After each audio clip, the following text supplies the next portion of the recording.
आज का वचन हम देखेंगे भजन संहिता 34 अध्याय का 8 वचन पढ़ा जाए। परख कर देखो कि यहोवा कैसा भला है, क्या है धन्य है वह मनुष्य जो उसकी शरण लेता है।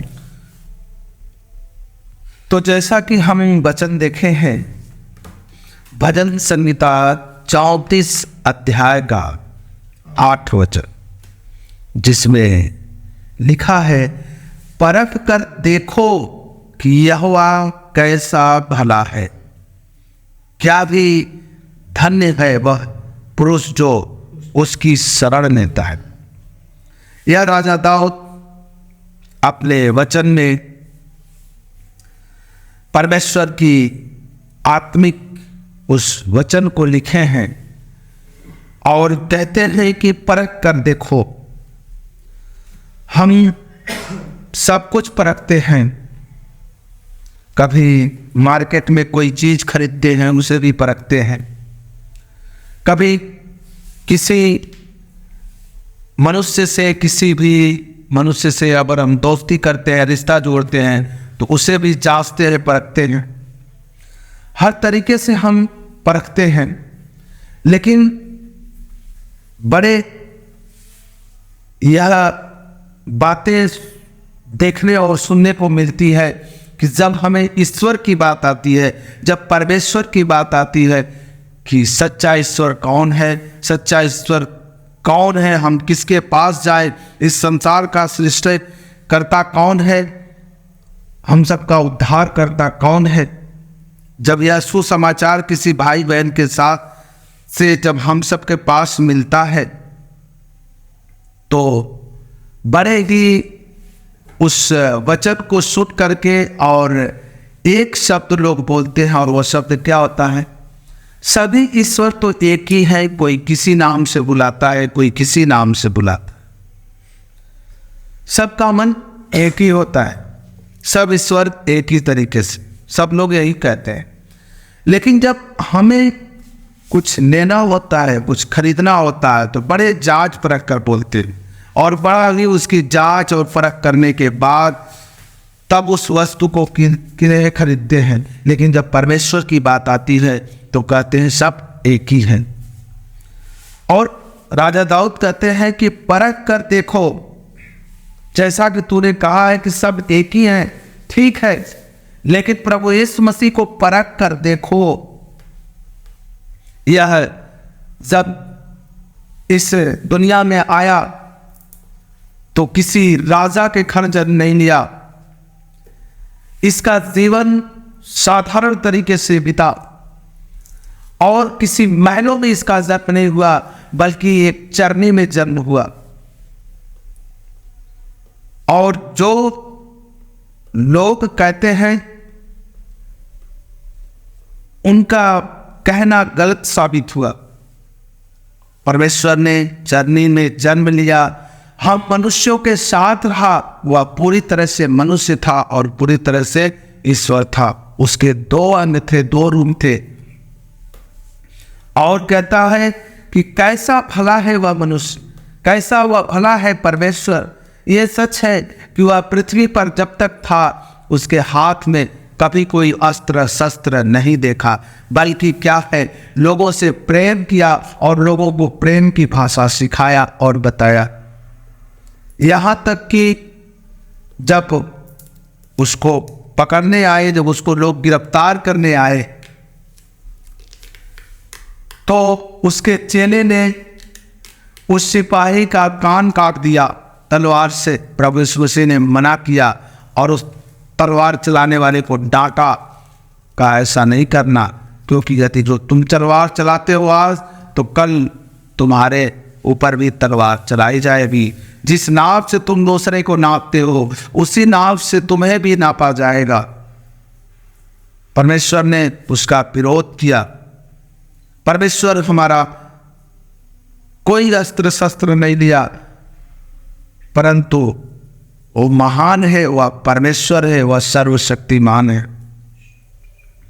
उसने कहा क्या ही धन्य है वह पुरुष जो उसकी शरण लेता है। वह धन्य मनुष्य है, वह धन्य पुरुष है जो परमेश्वर प्रभु यीशु मसीह की शरण में आता है। वह क्यों धन्य है? क्योंकि वह सत्य को जाना है और सत्य को ग्रहण किया है।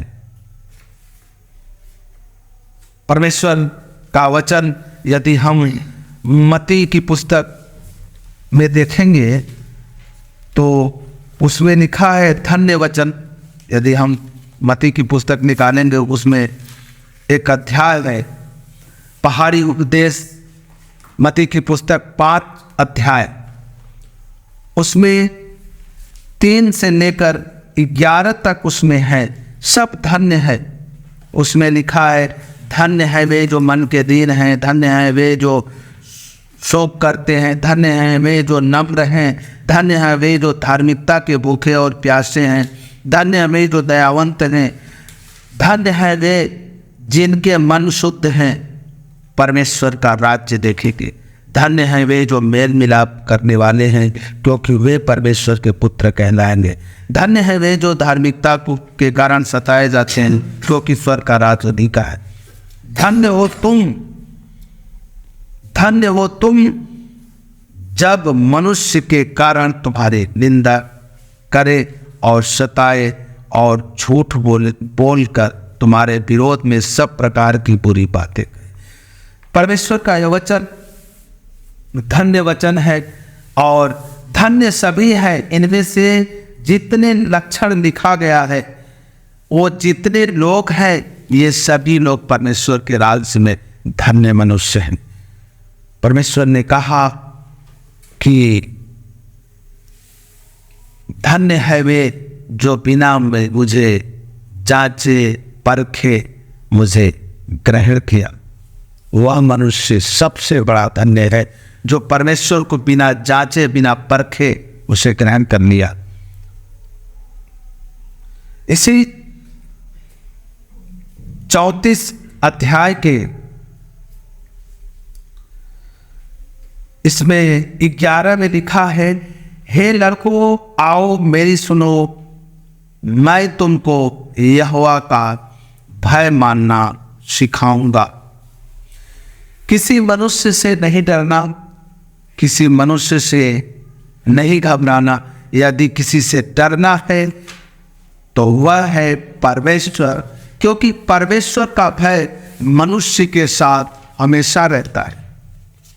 मनुष्य का भय मनुष्य के साथ हमेशा नहीं रहता, लेकिन परमेश्वर का भय मनुष्य के साथ हमेशा रहता है।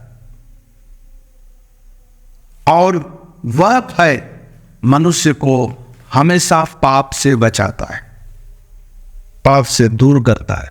इसीलिए परमेश्वर ने कहा कि धन्य है वह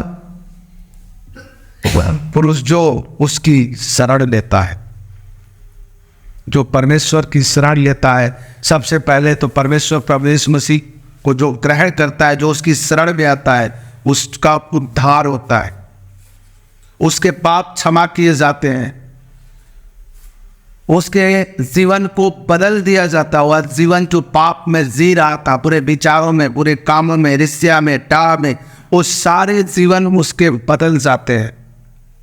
परमेश्वर कोई धर्म और जाति नहीं, बल्कि मनुष्य के विचारों को बदलता है, मनुष्य के कामों को बदलता है, मनुष्य के रहन सहन को बदलता है, उसकी बोल भाषा को बदल देता है। परमेश्वर ने कह दिया कि अपने दुश्मनों से प्रेम कर। परमेश्वर ने कहा तेरे एक गाल पर कोई थप्पड़ मारे दूसरा गाल कर दे। परमेश्वर ने कहा तू अपने पड़ोसी से अपने समान प्रेम कर। ये सारी चीजें परमेश्वर दर्शाता है कि हम सब प्रेम करने वाले बने, ना कि हम ईसाई बने, ना हम कसाई बने।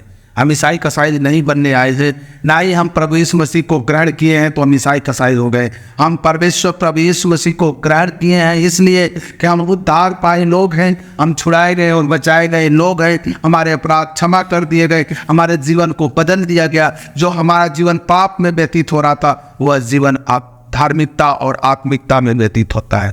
हम परमेश्वर के जन। प्रभु इस वचन के द्वारा सभी को आशीष दे।